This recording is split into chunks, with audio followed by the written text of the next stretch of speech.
Yahe, samahani bang.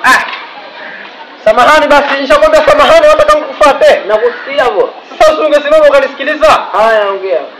Yahe, mtu binadamu mwatakiwa mkionana msalimiane. So mwapishana tu kama kifaru. Wewe wenda huku. Baada ya salamu. Hizo njeuri. Hizo zako njeuri. Ushanifahamu? Na vijana wa sasa hivi ndo mulivyo jeuri. Utakuwa mtu mwapishana mtu akwambia vipi? Vipi na vipi? Vipi ndo salamu gani? Baada ya salamu lengo lako ni nini? Lengo langu hulijui?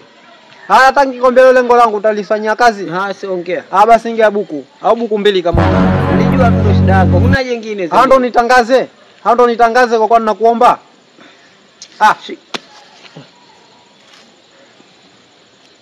Shika. Ngoja, hicho nini?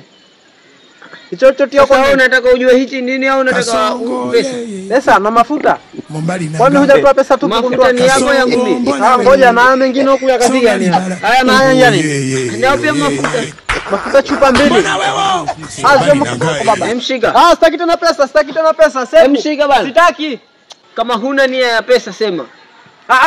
So unanisimamisha hapa napotezea na muda. Nitoka hapo mwanzo nilikuwa sina shida ya pesa, nilikuwa nataka nikupime imani. Maana habari hizo ninazo. Nasikia hapa kielezwa mafuta.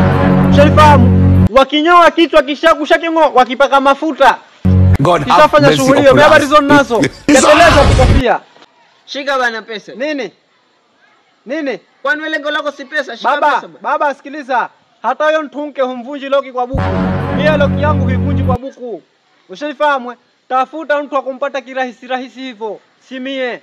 Mimi nasikia tu habari zako.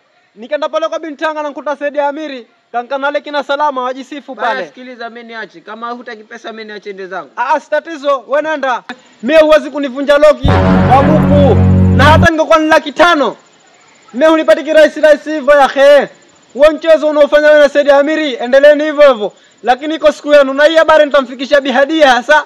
Awambie, wewe mtoto wa kiume, watembana mafuta. Asubuhi mafuta, mchana mafuta, jioni mafuta, usiku mafuta. Ndio maana nasikia mtoto wa kike, yule kupa 3,000, 4,000 si hasara. Kumbe mkweli maana hawaumia tu. Hangu kushamtia mafuta. Yule lapelea tu. Kama bamia. Hello.